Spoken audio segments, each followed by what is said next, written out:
Hey, salut tout le monde, bienvenue pour cette nouvelle émission de la team WeWeb. Aujourd'hui, je serai malheureusement tout seul parce que Joyce profite de vacances bien méritées. Hem, donc du coup, je serai tout seul pour vous présenter, des nouveautés, mais au moins, il y a pas mal de nouveautés. Salut Xavier, comment ça va? Est-ce qu'on a du monde d'ailleurs? Est-ce que les gens sont pas tous en vacances?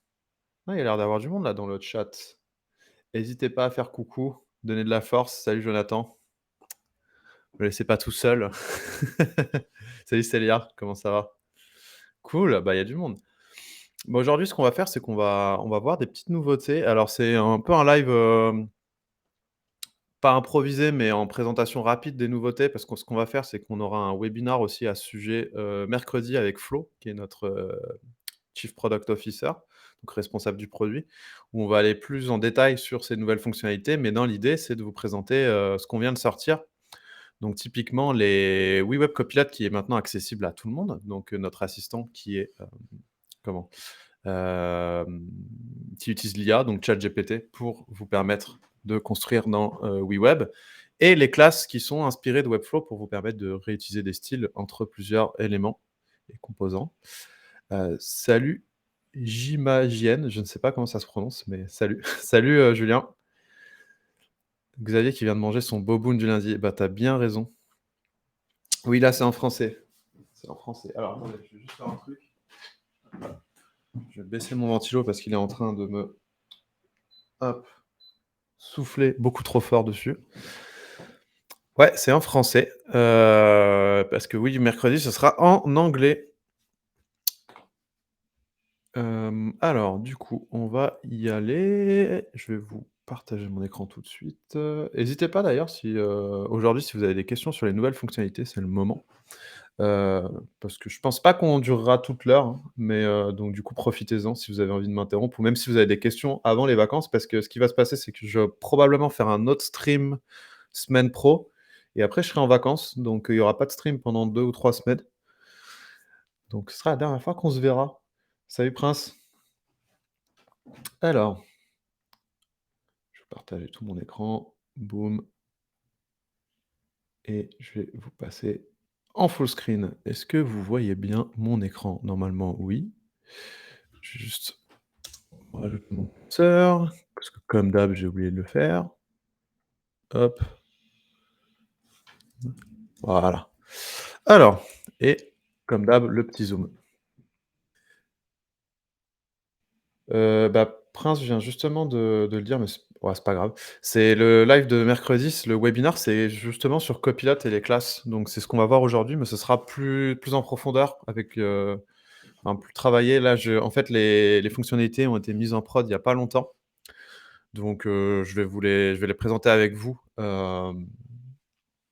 du coup, par rapport à ce qui vient d'être mis en prod. Pour mercredi, j'aurai des use cases plus complets, ce sera un peu plus travaillé. Parce que là, j'ai pas eu le temps vu que c'est arrivé en prod littéralement, la semaine dernière, j'ai pas eu trop le temps de travailler dessus. Mais j'avais déjà testé ça en staging. Je sais que c'est un peu modifié parce que justement, il y a eu beaucoup de feedback sur les classes notamment et on a beaucoup itéré aussi sur WeWeb Copilot, donc vous allez voir, il y a peut-être des choses qui ont changé. Parce que je sais que certains d'entre vous, petits chanceux et chanceuses, avaient accès en bêta, à ces fonctionnalités ou ont pu les tester avec Flo et du coup, ça a un peu changé. Salut JP.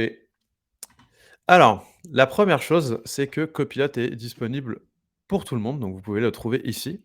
Pas toutes les fonctionnalités, il y a des fonctionnalités qui sont spécifiques au fait que, je suis un admin et qui arriveront peut-être plus tard pour tout le monde. Genre typiquement un port HTML normalement, n'est pas disponible, mais vous aurez bien, ask a question, create a section et create an element.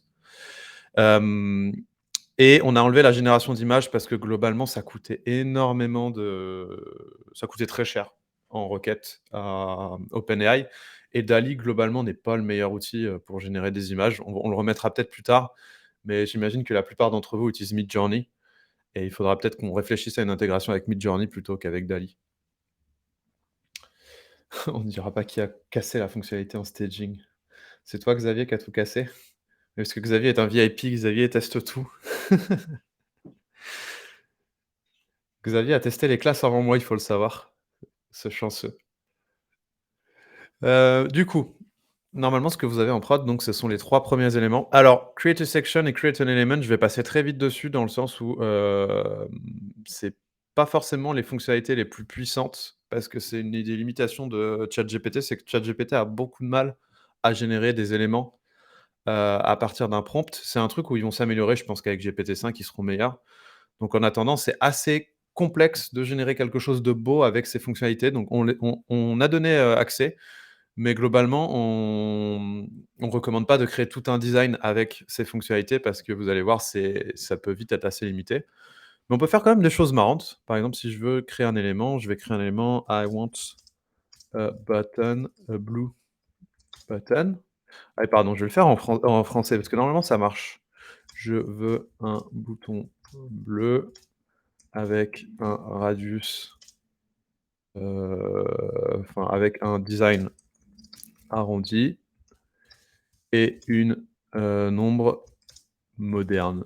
On va voir ce que ça donne. Normalement, heu, ça va générer notre élément. Voilà, donc là, j'ai mon bouton et soit je peux le copier, soit je peux le drag and drop. Vous pouvez aussi dire si le globalement la réponse de ChatGPT et enfin de ou Copilot, parce qu'en vrai, c'est pas que ChatGPT, on rajoute beaucoup de fonctionnalités dedans, de Copilot est bonne ou mauvaise et l'avantage de faire ça, c'est que nous, ça nous donne du feedback, qu'on récupère ensuite pour améliorer Oui Copilot, donc hésitez pas à le faire. Là, vous pouvez aussi dire de modifier, l'élément, donc vous pouvez l'utiliser comme un chat. Que le texte contienne, s'inscrire. Normalement, il va me le modifier. Vous voyez que le design a changé aussi. Maintenant, il y a une petite preview, ça c'est très cool et on va le drag and drop, donc du coup, je peux le drag and drop ici et vous voyez que j'ai mon bouton qui est totalement modifiable dans WeWeb, donc mon ombre, elle est ici. Là, j'ai ma couleur. Le texte, bon, je lui ai dit de mettre «s'inscrire», mais je peux le modifier, bien évidemment et mon radius qui est ici, donc il m'a mis un radius à 12 partout. Salut Tanguy. Donc voilà, ça c'est, la création d'éléments. Vous pouvez faire pareil avec une section entière, mais comme je disais, les sections, ça peut vite faire n'importe quoi. Donc on a pris la décision de quand même vous donner, de vous laisser à disposition cette fonctionnalité. Mais moi, quand j'ai testé, je dois avouer que j'ai du mal à créer des sections qui étaient pas moches parce que ChatGPT comprend pas trop tout ce qui est notion de design. On pense que ça changera aussi beaucoup dans les prochaines itérations d'OpenAI parce qu'ils sont en train de rajouter la capacité vision, donc c'est à partir d'un design, ils pourront générer le code qui va avec et là, typiquement, si vous avez je pense un design Figma ou même juste un dessin sur une feuille et que vous le prenez en photo, il y aurait moyen que nous, on vous mette à disposition le fait d'envoyer ce design et de générer la section, ce qui aurait beaucoup plus de sens parce que c'est difficile de demander un design propre via du texte. Je peux essayer, mais par exemple, si je fais: «Je veux, hem, la page d'accueil, de Airbnb avec une barre de recherche et une, hem, barre de navigation. Utilise un design moderne avec des ombres». Vas-y, je sais pas ce que je lui demande, mais vas-y, on va voir. En fait, si vous lui dites pas: «Utilise un design moderne», souvent il va faire des trucs très moches. Donc faut bien lui dire: «Utilise un design», le mieux, c'est même d'utiliser des termes de designer. Donc en fait, c'est pour ça que ça fait pas forcément gagner énormément de temps. C'est qu'il Enfin, de toute façon, ça, c'est un truc classique de Web Copilot et même de ChatGPT sur lequel on tient à insister, c'est que ça ne remplace pas le fait d'être designer, d'être no-codeur, d'être, développeur ou autre. En fait, ça vous permet de gagner du temps, mais si vous ne savez pas quoi demander, hem, à l'IA, elle va vous faire des choses très classiques. Donc en fait, il faut quand même savoir s'y connaître un peu dans le domaine dans lequel, vous allez lui demander des choses. Et là, normalement, il m'a généré ma section, donc je vais la mettre en haut, tiens, hop. Vous voyez, il m'a fait une section toute bête avec une barre de recherche. Là, est-ce que le truc, c'est qu'il m'a mis un icône en absolute, ce qui est pas forcément ouf, mais bon, ça peut le faire.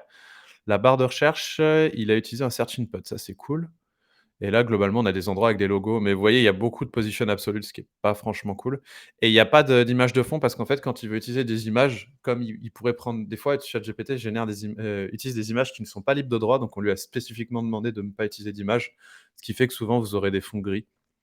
Après, ça peut être une base sur laquelle travailler, hein, parce que tout est modifiable, dans WeWeb, hein, ça reste du CSS classique. Donc vous pouvez vous amuser à le modifier. Voilà. Hem, ouais, Prince nous dit: «Je préfère toujours le from scratch pour les designs».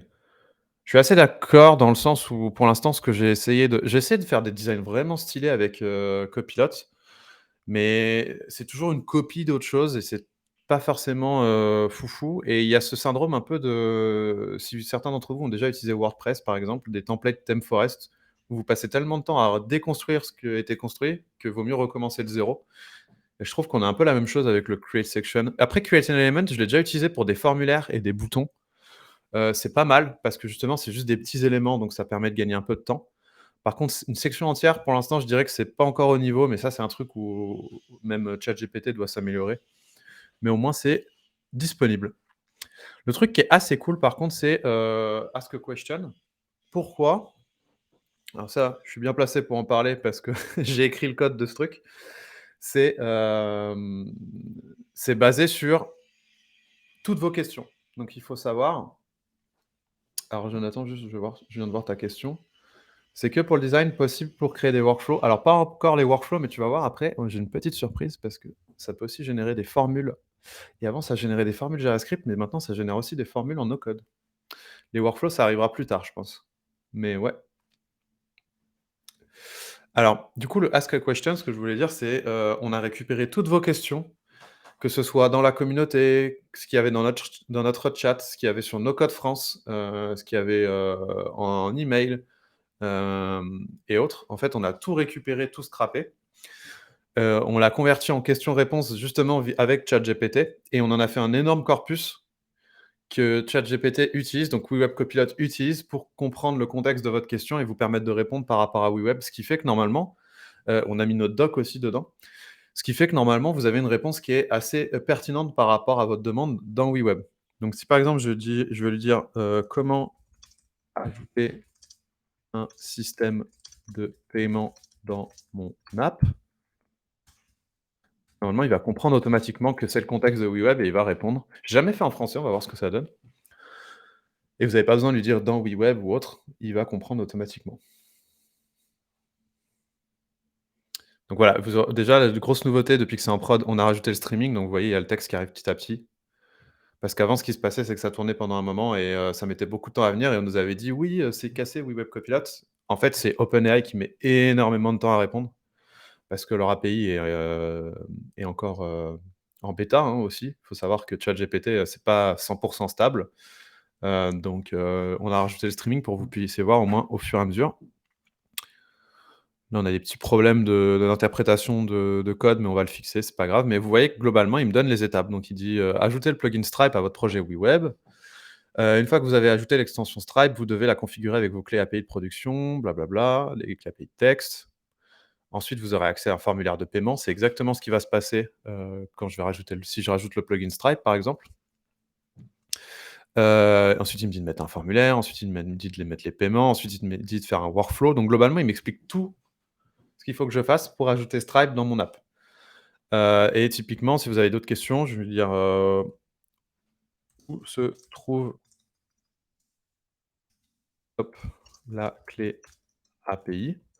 Normalement, il va savoir que c'est par rapport à ce qu'il m'a répondu avant, donc il devrait me répondre que la clé API de Stripe, elle se trouve dans le dashboard de Stripe. Je ne sais même plus où d'ailleurs, de mémoire.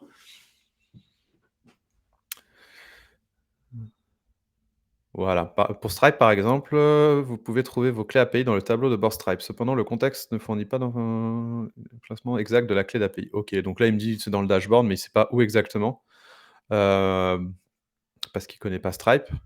Mais je peux lui demander des trucs du style, «Quelle est la différence entre la clé API live?» C'est comment, clé API production et test. Donc vous voyez, vous pouvez même apprendre des choses. et c'est assez cool. Moi, je trouve ça assez cool parce que c'est vraiment en fait, c'est comme si vous parliez à la doc, sauf que c'est comme enfin, c'est presque un humain qui vous répond. C'est pas un humain, mais on a l'impression que c'est un humain. Donc là, il m'explique la différence entre les clés d'API et ça, c'est trop bien.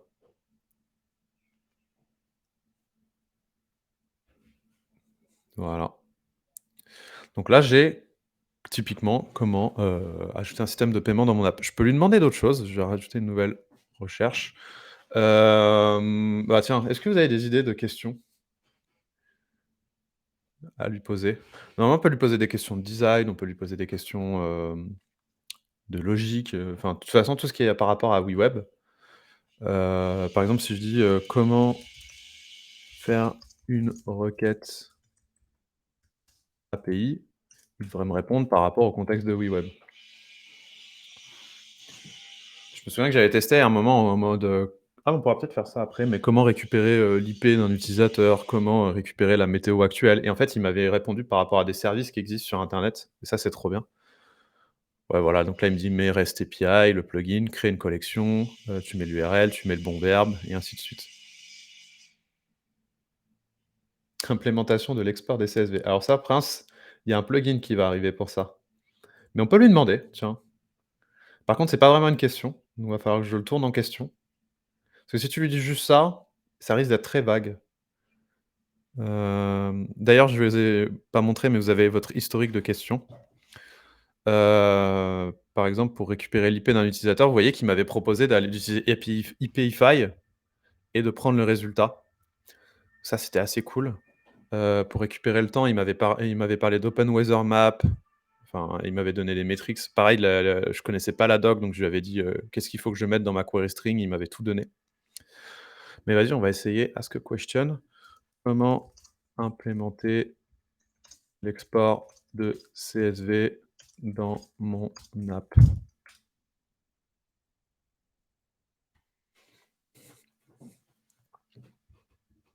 Quoique, on a peut-être déjà export CSV, je me souviens plus. J'ai dit des bêtises, mais il me semble qu'on l'a en fait. Parce que c'est export PDF, c'est l'affichage et l'export de PDF sur lequel on est en train de travailler en ce moment. Je sais que c'est très demandé. Oui, voilà. Alors, pour implémenter l'export de CSV dans votre application web, vous pouvez utiliser l'action Download CSV dans les workflows. Vous ajoutez le plugin. Une fois le plugin ajouté, Download Data CSV, créer un workflow et configurer l'action en spécifiant le champ data. Notez que le champ data s'attend à un tableau d'éléments et là, il me donne une page qui n'existe pas. Alors ça, c'est un truc qu'il fait de temps en temps. Donc là, je vais mettre une mauvaise note pour la réponse. On avait fait en sorte qu'il essaie de pas donner de fausses pages, mais ChatGPT aime bien créer des fausses pages. Donc si vous en voyez, n'hésitez pas à le taguer, on va essayer d'améliorer tout ça. Tu l'as fait récemment, tu as galéré? Bah, c'est une bonne question pour, en fait, on va commencer les office hours la semaine prochaine avec, Flo. Ce sera toutes les 2 semaines où, on va faire des lives pareil d'1 heure, mais ce sera vraiment sur des questions que vous aviez, en tant qu'utilisateur. Il y en a vous pourriez même venir, par exemple, en parler. Le truc, c'est que là, on va le faire en anglais. Je vais voir pour peut-être le faire en français. On n'aura peut-être pas le temps, mais si vous êtes chaud de le faire en anglais, ou de venir poser vos questions, on y répondra et on pourrait parler de tout ça. Mais de mémoire, tiens, je fais une petite digression. Si je vais dans, extensions, je prends CSV, j'ajoute dans mon workflow ici, je rajoute un export CSV. Il est où? Download data CSV. Bah, oui, Web Copilot avait raison. C'est exactement le bon nom. En data, de mémoire, il faut que tu lui donnes une liste. Donc si je lui donne users.data, il va comprendre et il va utiliser les clés comme nom des colonnes. Si je dis pas de bêtises, et le nom du fichier, je vais me l'appeler download en CSV. Fais voir si je fais ça. Est-ce qu'il télécharge? Attends, je vais le tester, je suis bête. Ah bah, parce que ma requête API n'est pas passée, donc on va le faire juste direct en test et si j'ouvre mon CSV, bah, j'avais pas besoin de l'appeler CSV parce que maintenant ça s'appelle csv.csv. Hop, il va ouais, voilà, tu vois ce qu'il a fait, c'est qu'il a pris les noms des clés comme nom de colonne et ensuite il me fait bien une ligne par élément dans ma liste. Donc il faut juste que tu lui donnes une liste et globalement ça se passe bien. Hop là. Je vais supprimer l'action et je vais garder le au pire, je vais laisser le plugin, c'est pas grave.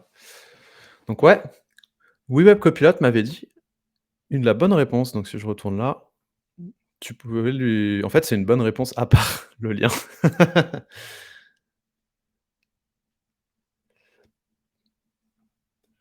Pareil, après c'est différent si ta logique est dans Xano, c'est-à-dire? De toute façon, si vous utilisez des backends comme Xano, moi ce que je conseillerais de faire, c'est de générer le CSV, dans le backend.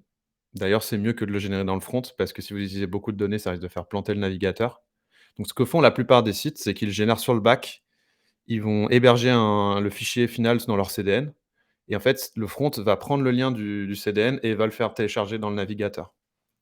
Mais c'est mieux de générer des fichiers parce que c'est des grosses tâches dans le back-end.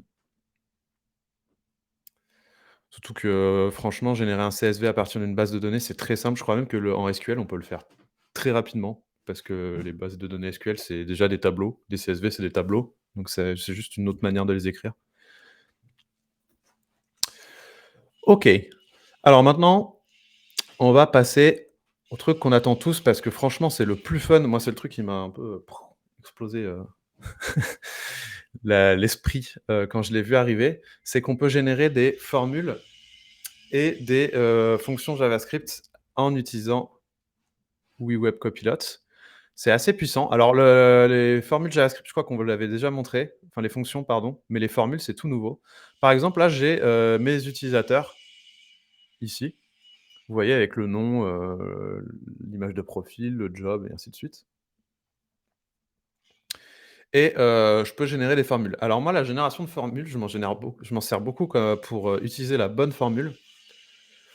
Hem Sans me souvenir, parce que le truc, c'est qu'on a beaucoup de formules et on va encore en rajouter, hein, donc il faut se souvenir de tout et en fait, j'oublie souvent quelle formule fait quoi et typiquement là, disons, admettons, je veux juste les prénoms des gens. Je vais lui demander, «Je veux» et enfin, je vais prendre les noms en entier, des utilisateurs séparés par une virgule et là, ce qui est important, c'est de lui donner de la donnée à utiliser. Donc là, je vais lui donner ma collection utilisateur. Et en fait, ce que va faire WeWeb Copilot, c'est qu'il va utiliser cette donnée dans le contexte de votre requête pour que la formule utilise directement cette donnée. Donc là, si je génère, vous voyez qu'il est en train de m'écrire une formule, join map user data. Donc là, il a compris qu'il fallait prendre la donnée dans mes utilisateurs, prendre la clé nom et séparer par une virgule. Donc là, il vient de me générer ma formule que j'aurais pu écrire à la main, mais globalement, j'ai pas eu besoin de me souvenir qu'il fallait que j'utilise un join et un map. Donc ça, c'est assez cool.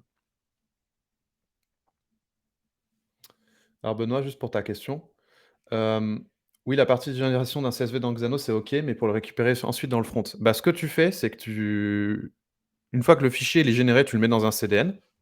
Typiquement, Xano, ils ont leur propre CDN qui est basé sur, eux, ils sont chez Google Cloud Platform et une fois que tu as le lien de ce fichier, tu crées un téléchargement à partir du lien de ce fichier. Ça, tu peux le faire et en fait, ce que va faire le navigateur, c'est qu'il va récupérer le fichier et il va le streamer, enfin, il va le streamer directement sur l'ordinateur de la personne ou son smartphone, par exemple. Donc c'est comme un download classique, hein, mais du coup, il faut que tu l'héberges avant le fichier. Mais je pense qu'ils l'hébergent par défaut, Xano. Je me souviens plus de l'action, mais à mon avis, ils doivent le mettre dans leur, CDN.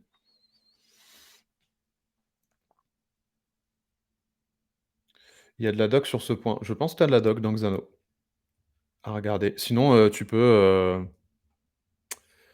demander à Google ou à, ChatGPT justement, «How to download a CSV file from a backend in my front-end app». Alors, le truc, c'est que là, je vous fais le classique, internet, c'est quand même plus puissant quand on l'utilise en anglais.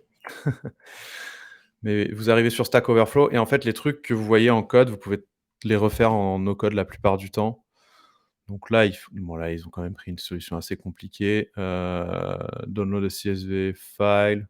Je vais voir ce qu'il me dit, mais en gros, ouais, là, il fait une requête pour récupérer le fichier et ensuite le fichier, tu as juste à reprendre la donnée et ça va automatiquement écrire vers le navigateur et je pense que Xano a de la doc là-dessus. Bah, tiens, on pourrait demander à WeWeb Copilot. Hop, hop, comment télécharger un fichier CSV dans Xano? Comment laisser un utilisateur télécharger un fichier CSV depuis Xano dans une app WeWeb? Là, je suis quand même plus précis pour bien qu'ils comprennent que je veux pas télécharger un fichier CSV de Xano juste sur mon ordi, je veux que ce soit dans l'app.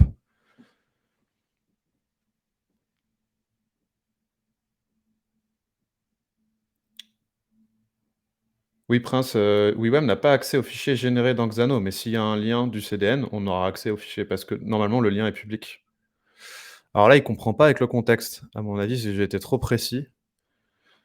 Heu, comment télécharger un fichier externe depuis une app WeWeb? J'arrive à poser la bonne question. La génération de Xeno ne retourne pas le lien malheureusement, c'est bizarre ça. Ça retourne peut-être directement le contenu du fichier, auquel cas il faudrait le stream dans WeWeb et pour l'instant on peut pas. C'est un truc sur lequel on va travailler, mais pour l'instant c'est pas possible.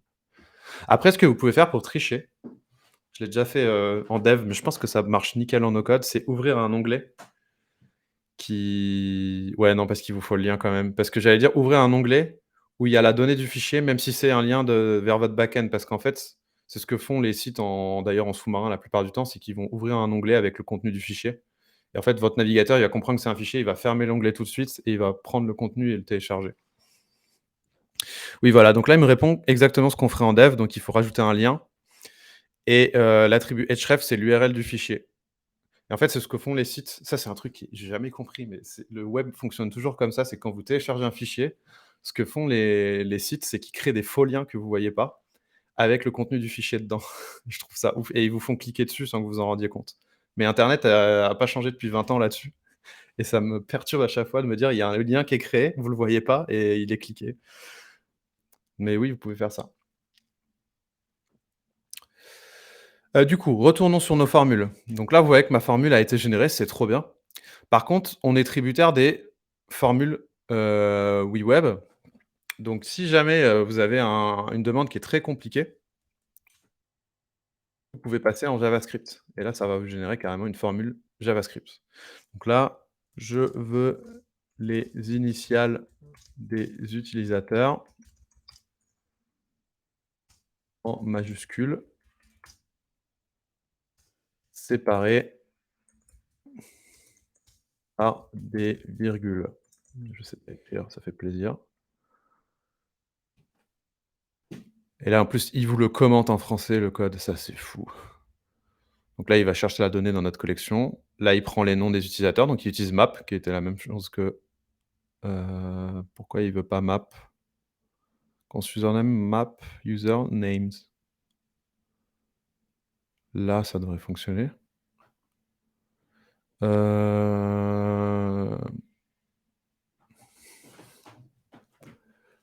je vais voir si je lui dis: «N'utilise pas map», est-ce qu'il va changer le code? Bah, là, il va faire une boucle.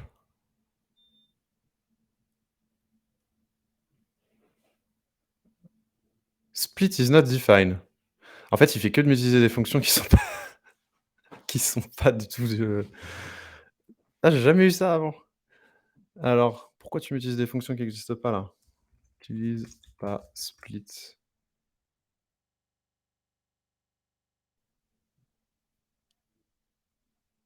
Alors là, normalement, au lieu de prendre split, il devrait me prendre voilà, il va trouver le mais là, il va me dire index of existe pas. Je me demande si c'est pas un petit bug ça. Parce que ça devrait être des fonctions qui existent en JavaScript. Mmh. Bizarre. Je vais voir avec, les devs juste après, parce que ça marchait très bien la semaine dernière et j'ai l'impression qu'ils utilisent des fonctions qui n'existent pas maintenant, c'est bizarre.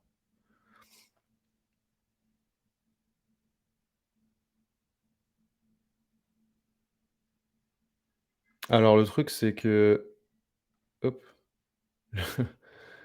le JS est pas forcément plus stable que les formules parce que les formules sont du JS et au moins tu sais qu'on les gère en natif dans WeWeb. Littéralement, quand tu utilises un par exemple, si je unbind et que je refais ce qu'il m'a fait tout à l'heure, donc formula, j'ai pas on n'a pas l'historique, dommage. Mais si par exemple je fais un join map, user data, donc ce qu'il m'avait fait tout à l'heure, name, je le sépare par une virgule. Si je passe en JavaScript, nous, c'est littéralement nos formules, tu vois? Donc c'est, dans un il y a un objet web formula qui existe, en fait, dans ton app et dedans, il y a, la fonction join, la fonction map et en fait, c'est des fonctions qu'on a réécrit mais qui sont des fonctions JavaScript de base, normalement.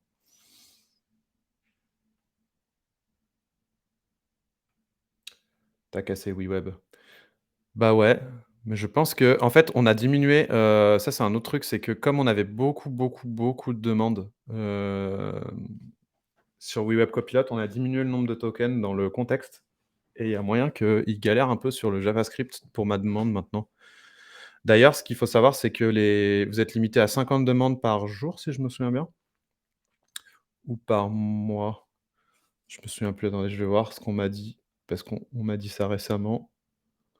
50 par mois, pardon. 50 demandes par mois, parce qu'on est en train de tester, voir, justement à quel point, ça nous coûte cher en requête et combien coûte une requête et ce qui va se passer, c'est que probablement la limite va sauter d'ici même demain ou après-demain, parce qu'on aura déjà beaucoup de données.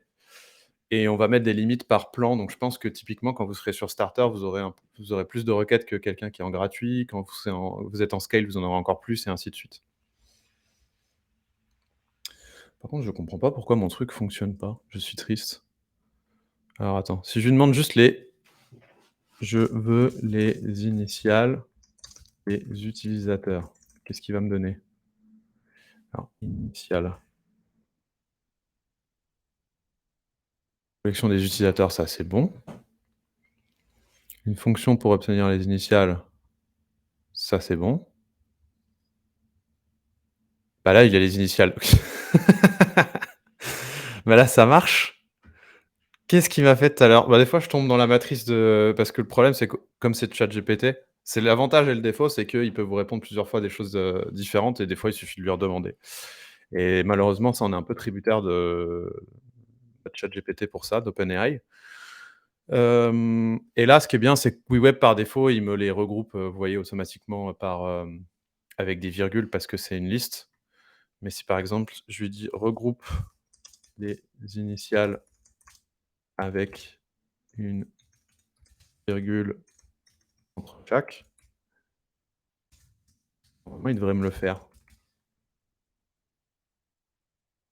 Voilà, donc là, il va reprendre le code qu'il a généré juste avant. Là, c'est bien parce qu'il me fait une fonction, donc elle tourne toute seule et là, en fait, il m'utilise les fonctions bien sur les objets, alors qu'avant, il les utilisait par magie. C'est pour ça que WeWeb comprenait pas et là, ça marche. Rajoute un point après ah, je sais pas écrire. En plus, j'ai mon micro devant. Chaque initiale, si je fais ça, Benoît qui nous dit: «C'est vraiment cool pour les non-développeurs, je risque de devenir un peu dépendant de Copilot pour le JavaScript». Bah, et de ouf, c'est un peu pour ça qu'on l'a fait, mais hésitez pas à le voir comme une introduction justement pour vous permettre de en fait, là, en plus, ce qui est bien, c'est qu'il commande, donc ça vous permet de comprendre un peu ce qu'il fait, pour ensuite avoir un minimum, je sais plus comment on dit, justement, c'est une expression, très américaine, mais vous savez, avoir le minimum pour, être dangereux, comme ils disent. C'est que d'avoir le minimum de connaissances, par exemple, en JavaScript ou en CSS et servez-vous-en vraiment pour vous aider à commencer à comprendre ce qui se passe et après vous allez pouvoir, ce qui est bien, c'est qu'une fois que vous aurez compris justement les bases du JS, vous pourrez modifier ça. Vous êtes pas obligé d'écrire tout le code parce que globalement, Copilot vous le fait. Mais ensuite, vous pourrez le modifier quand, vous avez envie de, je sais pas, modifier quelque chose ou je sais pas, de l'adapter ou qu'il y a un petit bug justement et moi justement, ça m'a permis de lui reposer des questions parce que j'ai compris justement ce qui allait pas dans, le code. Mais là, voilà, ça marche. Alors le prompt en parlant, je crois que OpenAI travaille dessus, Prince, mais ça va coûter une blinde, je pense, dans leur API, donc on va pas le mettre tout de suite. Parce qu'envoyer du texte, c'est beaucoup plus simple et moins coûteux déjà pour ta bande passante que du son et le pire, c'est les images. C'est pour ça que ça coûte beaucoup plus cher à chaque fois. Oui, c'est vrai, j'ai commencé, mais pas toujours facile. Alors, je sais que j'embête souvent les gens avec ça, mais, moi, j'ai appris en autodidacte et franchement, c'est pas si compliqué que ça. Il faut juste s'accrocher un peu et c'est un peu comme apprendre une nouvelle langue, c'est qu'il faut commencer à réfléchir dans la logique du code, mais c'est pareil avec les maths, avec tout. Il faut pas avoir peur des signes, en fait et de tout au début. Il faut pas essayer de tout comprendre. Il faut essayer de comprendre la logique. Les gens s'accrochent trop au fait de, mais c'est pareil en no code de vouloir apprendre par cœur ce qui est écrit, quand en fait, il faut comprendre la logique sous-jacente et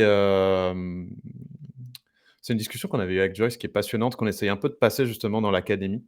C'est, vous savez, la pensée en premier principe, un truc qui est vachement, utilisé par, il y a plein de personnes qui parlent de ça, notamment, Elon Musk, enfin bref, je prends le classique, mais il y a plein de grands penseurs qui utilisent ça. C'est d'essayer de comprendre, tu découpes tes problèmes en petits sous-problèmes, hem et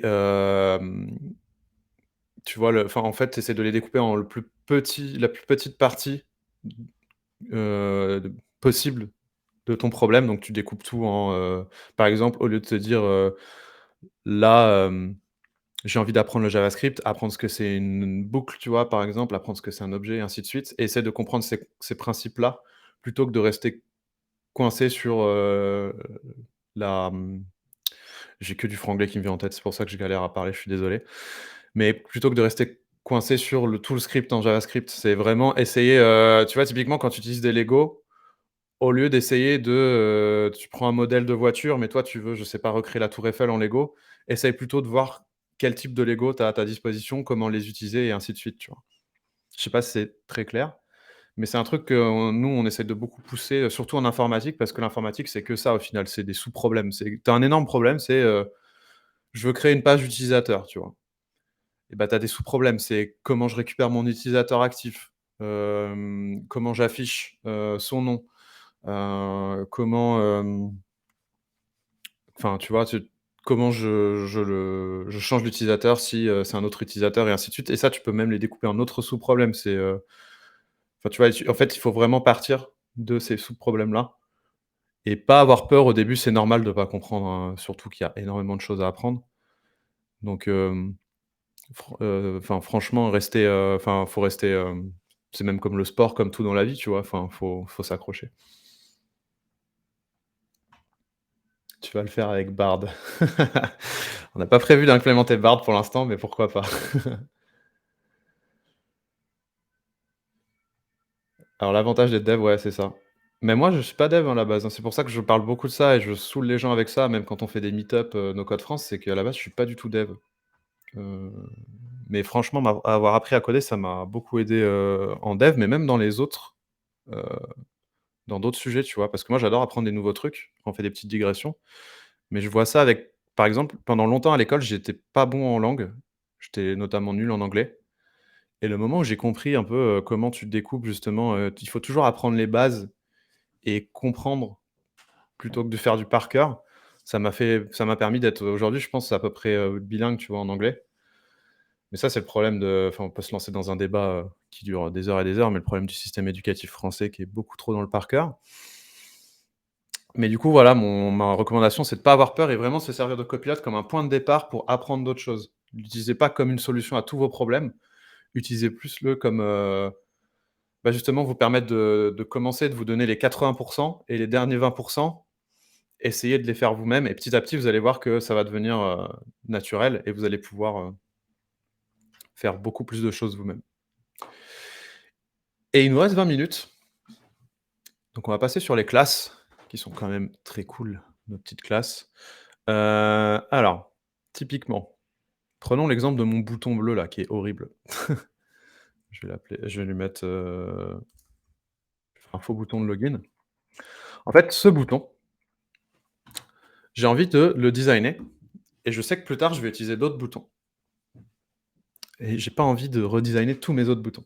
Donc avant, on vous disait: «Mettez-le dans votre design system, réutilisez-le», enfin, le problème, c'est qu'il faut le redrag and drop à chaque fois et maintenant, il y a le système de classe. Donc par exemple, je me dis que j'ai envie de lui mettre une couleur de fond noire à la place. J'ai envie de lui mettre un border radius à, je sais pas, 15 pixels. C'est très moche, mais c'est horrible, je vais plutôt utiliser un pourcentage. Si je le mets à 50, c'est nul. 10, c'est bien?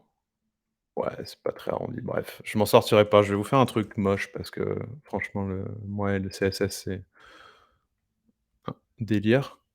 Voilà, 15 pixels, c'est pas ça va, ça passe. Je vais lui mettre, on va lui mettre une taille de typographie plus grosse parce qu'on aime bien quand ça se voit, ça c'est le marketing. Je vais lui mettre des marges, enfin des paddings même. Alors les paddings, là à 8, je vais l'augmenter à 12. Je vais mettre une largeur à 25.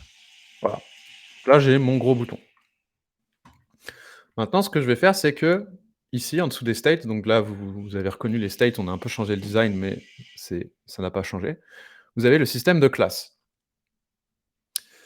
Je peux créer une classe, je vais l'appeler button, je peux lui donner le texte que je veux. Et là, vous pouvez choisir toutes les propriétés qui ont été modifiées. Donc en fait, maintenant, quand vous avez une propriété qui a été modifiée par rapport à la base, vous voyez, elle apparaît en gris et vous pouvez même, quand vous cliquez, reset style, donc c'est le remettre par défaut. Donc par défaut, je pense que là, ce serait 0 de padding. Et vous pouvez choisir celle que vous ajoutez dans votre classe. Donc là, je vais tout mettre et créer ma classe. Maintenant, admettons, donc tout ce qui dépend de ma classe, vous voyez, est en jaune. Maintenant, admettons, je me suis trompé, bon, ma taille, elle est p encore pas assez grosse parce que moi, je suis un marqueseux, je veux que les gens, ils cliquent. Je le mets à 30. Vous voyez que c'est repassé en gris. Vous pouvez reset le style, donc remettre le style sur ce qu'il était avant, sur la classe, donc 25, je le remets à 30 et là, si vous allez sur votre classe, vous pouvez éditer la classe ou même la supprimer et quand vous l'éditez, vous voyez que la taille du texte a été modifiée, donc là, vous pouvez choisir de l'inclure ou non. Donc là, je vais le sauvegarder et maintenant ma classe bouton a des textes à 30 pixels et l'avantage, c'est que si je mets un autre bouton, donc là, je vais chercher mon button, je vais le mettre là, je vais mettre juste un tout petit peu de marge entre mes boutons, donc je vais les mettre dans une div. Hop là. Hop, je vais mettre mes boutons dans ma div, s'il vous plaît. Voilà. Je vais mettre, voilà, de l'espace entre mes colonnes et juste mettre un peu de marge au-dessus. Alors attendez, margin top, 15, voilà. Là, mon bouton ici, je vais l'appeler sign up, je vais juste changer le texte et le truc que j'ai envie de faire, c'est que j'ai pas envie de me prendre la tête, donc ce que je vais faire, je vais reprendre ma classe, vous voyez que ma classe bouton est disponible, je l'applique et bim, il a le même design. Maintenant, admettons que je sois sur login ou de sign up. Finalement, mon texte, il est vraiment trop gros, j'ai abusé, je le remets à 25. Je mets à jour ma classe, je sauvegarde. Vous voyez que login aussi, le texte est repassé à 25. Parce que les 2 ont la même classe. Donc si vous changez la classe au global, ça va la changer sur tous les éléments qui utilisent cette classe. Que ce soit sur la même page ou même une autre page de l'app. Globalement, vos classes, elles sont, communes à un projet. Donc ça, c'est cool. Maintenant, admettons encore autre chose. J'ai envie que les gens, surtout, ils sign up, parce que je suis vraiment un gros marketeur. Donc je veux que login, il soit un peu moins visible. Mais j'ai quand même envie qu'il hérite de la classe bouton. Ce que je peux faire, je peux créer ce qu'on appelle une subclasse. Donc là, je vais l'appeler secondary pour bouton secondaire, par exemple. Et en fait, ce qui va se passer, c'est que ce bouton va hériter de la classe button, mais ensuite il va encore hériter de la classe secondary. Parce que vous savez, en CSS, c'est des acronymes pour Cascading Style Sheet. C'est en gros, vous appliquez un design global et plus vous allez en précision, plus vous descendez dans les styles, plus ces styles en gros ont de l'importance et vont s'appliquer par rapport aux autres. Par exemple, si je mets, au niveau de mon app, le texte il est censé être blanc, mais que sur un bouton spécifiquement je dis: «Il est noir», c'est le noir qui va devenir prioritaire. et en fait, on a la même chose avec la classe secondaire. C'est que la classe secondaire est prioritaire sur la classe primaire. Donc si par exemple, là je dis maintenant: «Mon texte, il est noir. Par contre ma background color, elle est elle est ici, elle est blanche». C'était pas du tout ça, c'était border. Hop, donc là, par contre, je vais mettre une border à 1 pixel et je vais dire que la couleur de fond, voilà, elle est là, elle est blanche. Et là, ce que je vais faire, c'est que mon bouton secondaire, je vais lui donner ces 3 propriétés. Ce qui fait que maintenant, tous les éléments qui sont de classe button, je peux leur donner le bouton la classe secondary et vous voyez que sign up devient à la même design que login. Et si login, je lui enlève secondary, il redevient noir. Donc là, ça vous permet d'avoir vraiment une utilisation des classes comme vous le souhaitez. Hop là, button. Et on peut créer, alors on peut aller qu'à un niveau de subclasse, par contre on peut créer autant de subclasses qu'on veut sur une classe, mais elles sont toutes au même niveau. Vous pouvez pas avoir une subclasse dans une subclasse dans une subclasse. Pour l'instant, on l'a pas mis, on verra s'il y a de la demande, parce que ça commence à être très difficile à gérer. Mais vous pouvez déjà faire des choses pas mal et ce qui est cool, c'est que les classes peuvent aussi être appliquées sur des états. Typiquement là, si j'enlève ma subclasse et que je me dis finalement j'ai envie qu'ils aient tous le même design, par contre, quand mes boutons, ils sont en hover, j'ai envie qu'ils soient secondaires.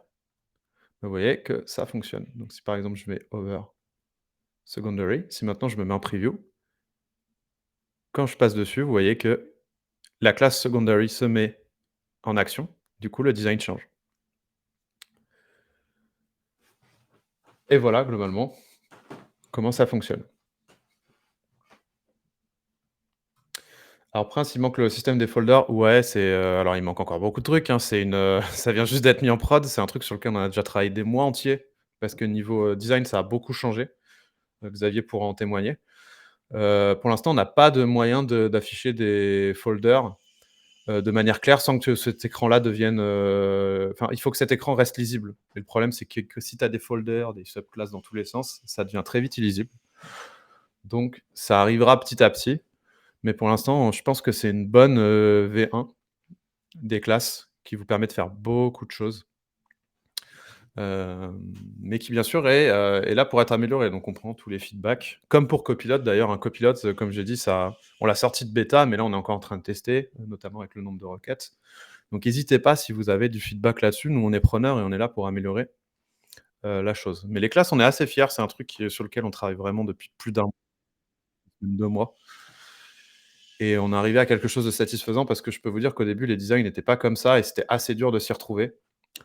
Heu, donc franchement, gros big up à l'équipe, à Lucas qui a designé tout ça, à Flo qui a beaucoup travaillé dessus, et aux devs qui l'ont implémenté aussi. Enfin, c'était du gros taf. Xavier, le dark pattern.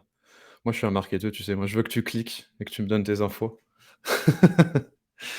Enfin, j'ai même pas besoin que tu cliques, voyons. J'utilise des outils pour récupérer tes infos en scred. Je suis le pire. Ouais, ils vont me détester maintenant. JP, j'avais pas trouvé comment fonctionnait le hover et les classes, j'ai vu comment faire grâce à l'académie. Bah, trop bien. Ouais, d'ailleurs, l'académie, bah, j'en profite. Le deuxième niveau, Scale Your Web App a été mis en prod par, Lucas et Joyce surtout, qui a tout écrit, qui a fait toutes les vidéos. C'est monstrueux ce qu'elle a fait, avec plein de vidéos YouTube très stylées.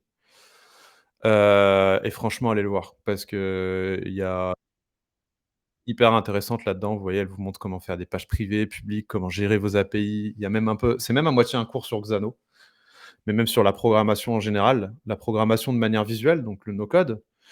Mais encore une fois, nous, on préfère parler de programmation visuelle et on en parlait tout à l'heure. Si vous voulez commencer à comprendre ce qui se passe quand vous utilisez une API, comment optimiser une base de données, comment optimiser votre design, comment faire du JS, passez par l'académie. C'est un travail de fou qui a été fait par Joyce et Joyce elle-même qui ne savait pas coder en arrivant chez WeWeb et qui commence à comprendre. Donc elle est en fait, elle a eu la même chose que vous, c'est elle a appris et elle est en train un peu de restituer ce qu'elle a appris. Ce que je trouve assez cool parce qu'encore une fois, nous, on est vraiment dans l'optique de pas vous dire que le no-code, c'est magique et on fera jamais de code. C'est faux. Le no-code, c'est une nouvelle manière de coder et le mieux, c'est de l'apprendre, quoi. Je pense que c'est le futur de la programmation, le no-code et que ça s'appellera plus no-code. Mais là, je vais arriver dans un débat où, Je vais énerver Thibaut de Auto et Stan. Mais ouais, hésitez pas, à passer sur l'académie. Quelle différence avec les éléments réutilisables? Alors, au départ, on voulait faire les reusable components. Il s'avère qu'on s'est dit que les reusable components, c'était une grosse machine à gaz, que ça allait nous prendre beaucoup de temps de le mettre en prod et qu'accessoirement tout le monde ne comprenait pas ce que c'était parce que les reusable components, c'est un peu la même manière d'utiliser des composants que le fait un dev. Donc c'est vraiment tu codes toute la logique aussi dedans et ensuite tu le réutilises et tu le mets à jour. Mais on s'est dit qu'en fait pour des no-codeurs, c'était peut-être trop nouveau et ça allait amener à trop de typiquement les no-codeurs, ils vont mettre à jour un bouton et en fait, ils vont pas se rendre compte qu'ils ont mis à jour leur workflow aussi dedans. Ça va casser toute leur app. Donc on s'est dit la V1, ce serait d'avoir des classes et puis tout le monde nous demande des classes. En fait, Webflow a habitué tout le monde à avoir des classes, ce qui est très bien. Donc on s'est dit: «Première étape, c'est les classes». Les classes, c'est uniquement, quelque chose de visuel, hein. C'est, juste le CSS qui est géré. Et la V2 qui arrivera peut-être fin d'année, début d'année prochaine, c'est vraiment les composants réutilisables qui eux-mêmes pourront bénéficier des classes, mais ils auront aussi la gestion des workflows, ce qui fait qu'ils auront aussi la gestion de la logique à l'intérieur. Et ça, c'est très cool, mais du coup, c'est un peu la V2. Et je pense que class et reusable component vont vivre ensemble et vous pourrez utiliser celui que vous préférez. Et en vrai, c'est cool d'avoir les classes dans le sens où, en vrai, des fois, on a des éléments, on les utilise ils ont pas beaucoup de logique, on a juste envie de les réutiliser, sur deux trois parties de notre app et avoir juste des classes pour ça, ça suffit. Versus un formulaire complexe, plus tard, ce sera des reusable components et les reusable components, de toute façon, on va les faire parce que ce sera la brique de la marketplace. Parce qu'en fait, ce que les gens vont vendre sur la marketplace, c'est des composants réutilisables, que vous pourrez importer dans votre projet. Donc ça arrivera.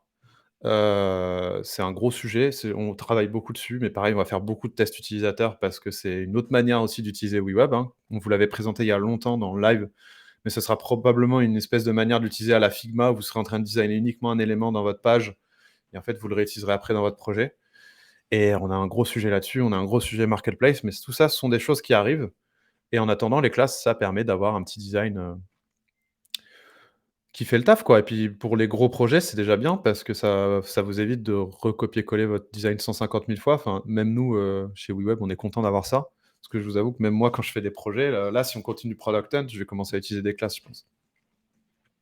Donc voilà, comme dit Xavier, surtout que les formules marchent dans les classes si je dis pas de bêtises. Il y a moyen, mais on peut tester, fais voir. Si mon login, TextColor,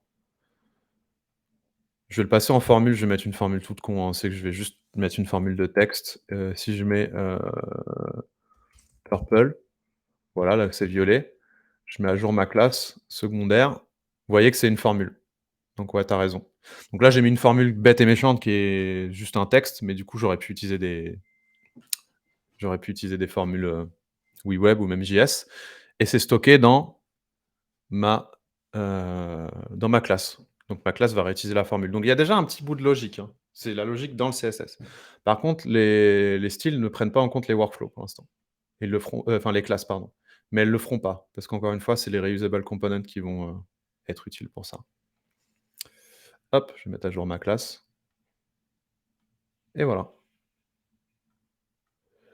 Les multi-page sections font déjà le job. Alors les multi-page sections, le truc, c'est que, techniquement, c'est le même élément partout.